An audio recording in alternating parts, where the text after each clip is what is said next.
Ship Goa నుండి అయితే బయలుదేరిపోయిందండి. ఇప్పుడు లోడింగ్ కోసం ఆఫ్రికా కానీ బ్రెజిల్ కానీ వెళ్ళిద్దని చెప్పి అంటున్నారు. అయితే ప్రస్తుతానికి ఇక్కడ బంకర్ ఒకటి ఉంది. నెక్స్ట్ పోర్ట్లో అయితే బంకర్ అనే అంటున్నారు. సరే, షిప్ అయితే వెళ్తుంది. నైట్ కూడా ఎలా ఉంటుందో చూపిస్తానండి. అయితే చాలామందికి ఉన్న డౌట్ ఏంటంటే నైట్ ఎలా ఉంటుంది, సముద్రంలో ఏం కనపడద్దా అని చెప్పి అడుగుతూ ఉంటారు. వాళ్ళ కోసమే ఒకసారి నైట్ వ్యూ కూడా చూపిస్తాను పదండి. ఇంకా నైట్ టైం అయితే ఇలా ఉంటుందండి. మొత్తం డార్క్గా అసలు ఏమైతే కనపడదు. అయితే అక్కడ లైట్ కనపడుతుంది కదా, అవి చిన్న చిన్న ఫిషింగ్ బోట్లు కానీ షిప్లు కానీ అవ్వచ్చు. ఎందుకంటే ఇప్పుడు మేము కోస్ట్ నుండి వెళ్తున్నాం కాబట్టి ఇలా కొంచెం ఫిషింగ్ బోట్లు ఎక్కువ ఉంటాయి కాబట్టి కొంచెం అలా కనపడుతున్నాయి అనమాట. అదే మధ్య సముద్రం నుండి వెళ్తే అసలు ఎప్పుడో ఒకసారి అయితే లైటింగ్ అనేది కనపడిద్ది. అంతకు మించి ఇంకా నైట్ టైం ఏమీ కనపడవు అనమాట. ఇంకా చూస్తే ఇక ఆకాశంలో నక్షత్రాలు ఇవి తప్పించి ఏమి కనపడవండి. చూస్తున్నారు కదా, కనపడేది అయితే చందమామ అండి. ఇంకా చందమామ నక్షత్రాలు తప్పించి ఏమీ కనపడదు అనమాట. ఇప్పుడు కనిపిస్తుంది అయితే అకామిడేషన్, అంటే మేము ఉండే రూములు ఎదర పక్క అనమాట, అలా కనపడిద్ది. ఇంకా అంతేగాని ఇంకా ఏమీ ఉండదు అనమాట. చీకటి అలాగే వెళ్తూనే ఉంటుంది. ఇది లోపలికి వెళ్ళే ఎంట్రన్స్ డోర్ అనమాట, చూడొచ్చు మీరు.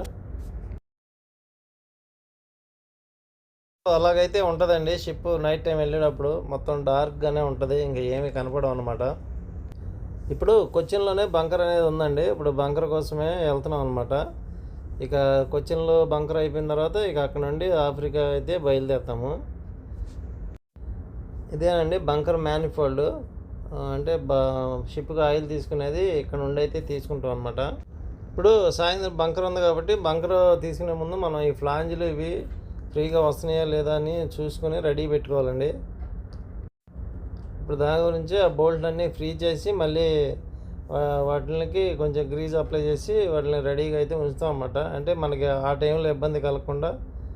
చూశారు కదా, పెయింట్ అయితే వేసేస్తారన్నమాట. అంటే 2 నెలలు 4 రోజులు అలా ఆయిల్ తీసుకోం కదా, అప్పుడు ఇవన్నీ డెక్ మీద ఉన్నప్పుడు డెక్ వాళ్ళు అయితే వాటికి పెయింట్ వేసేసి, పెయింట్ అయినా అవ్వచ్చు లేకపోతే బోల్డ్కి రస్ట్ అయినా పట్టేస్తాయండి. తర్వాత మనం బంకర్ టయానికి ఇబ్బంది అయితే అయ్యిద్ది అనమాట. అంచేత మనం ఎప్పుడైతే బంకర్ ఉందో వాటిని మనం ముందే ఇవన్నీ ప్రిపేర్ చేసుకోవాలి. నాతో పాటు ఆయిలర్ కూడా అయితే ఉన్నాడనమాట. ఇప్పుడు ఈ ఫ్లాంజ్లు చూశారు కదా, ఇప్పుడు ఎన్నాళ్ళు రన్నింగ్లో ఉన్నా కానీ ఇప్పుడు ఆల్రెడీ 2 months అయ్యింది బంకర్ తీసుకొని. అందుకని ఇక్కడ ఇవన్నీ స్టక్ అయిపోయినాయి. చూశారు కదా పెయింట్ ఎలా వేసారో, పెయింట్ వేసేసి తర్వాత అన్నీ రస్ట్ పెట్టేసి అవి స్టక్ అయితే అయిపోతాయి అన్నమాట. చూసుకోవాలి అవి. చూశారు కదా, వాటిని హ్యామర్తో కొడితే కానీ రావట్లేదు, అంత గట్టిగా ఉన్నాయి అనమాట. ఇంకా బంకర్ వస్తుందంటే మనం ఈ ఫ్లాంజ్లు కానీ గ్యాస్కెట్లు నట్టు బోల్ట్లు దానికి సంబంధించినవి అవన్నీ ఒక సపరేట్గా అయితే ఉంచుకోవాలండి. ఎందుకంటే అలా ఫైనల్ మూమెంట్లో బోల్ట్లు అవి దొరకకపోతే ఇబ్బంది అయిపోద్ది.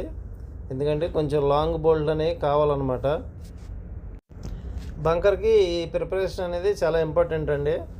ఒకసారి ఇంజనీర్లు చెప్పకపోవచ్చు, కానీ వాళ్ళు చెప్పినా చెప్పకపోయినా ఇది మన రెస్పాన్సిబిలిటీ అనమాట. బంకర్కి సంబంధించిన గ్యాస్కెట్లు కానీ నట్లు బోల్ట్లు కానీ అన్నీ రెడీగా అయితే ఉంచుకోవాలి. చూశారు కదా, బంకర్ బాధ్యత అయితే వచ్చేసింది అనమాట. ఆల్రెడీ బంకర్ గురించి అంతకుముందు ఒక వీడియో అయితే చేశాను.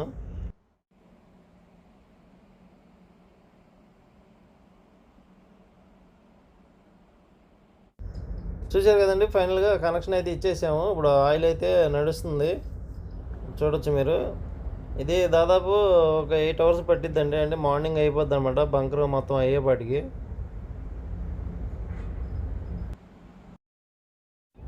ఇంకా మెయిన్ థింగ్ ఏంటంటే సోప్ ఎక్విప్మెంట్ అండి. అంటే ఒకవేళ ఆయిల్ కనుక లీక్ అయితే వాటిని క్లీన్ చేసే ఎక్విప్మెంట్ అవి కూడా రెడీగా అయితే ఉంచుకోవాలి. అది కంపల్సరీ బంకర్ మ్యానిఫోల్డ్ దగ్గర అయితే పెట్టాలన్నమాట. ఈ ఎక్విప్మెంట్ అన్నీ అంటే క్లీనింగ్ చేసేవి అన్నీ ఉంటాయి అన్నమాట. వాటిని కూడా మనం కంపల్సరీగా బంకర్ స్టేషన్ దగ్గర, ఇది బంకర్ మ్యానిఫోల్డ్ దగ్గర సోప్ ఎక్విప్మెంట్ అనేది చాలా ఇంపార్టెంట్ అండి. అది కంపల్సరీగా పెట్టవలసిన వస్తువులు అన్నమాట ఇవి. చూశారు కదండి, మార్నింగ్ అయిపోయింది అనమాట.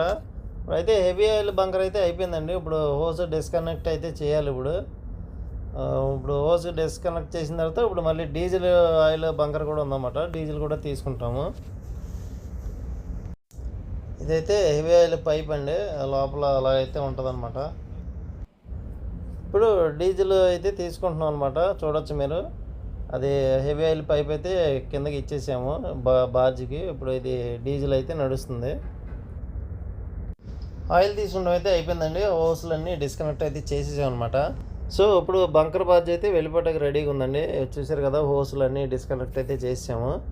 ఇప్పుడు షిప్కి ఆయిల్ తీసుకొచ్చే వాటిని బంకర్ బార్జ్ అని అంటారండి. చూడొచ్చు మీరు. ఇక బార్జ్ అయితే వెళ్ళిపోతుంది. ఇప్పుడు మా షిప్ కూడా ఇక్కడ నుండి అయితే కదిలిద్ది అనమాట. సో చూశారు కదండి, షిప్కి ఆయిల్ ఎలా తీసుకుంటారో, బంకర్ తీసుకునే ముందు ప్రిపరేషను అర్థమైందని అనుకుంటున్నాను.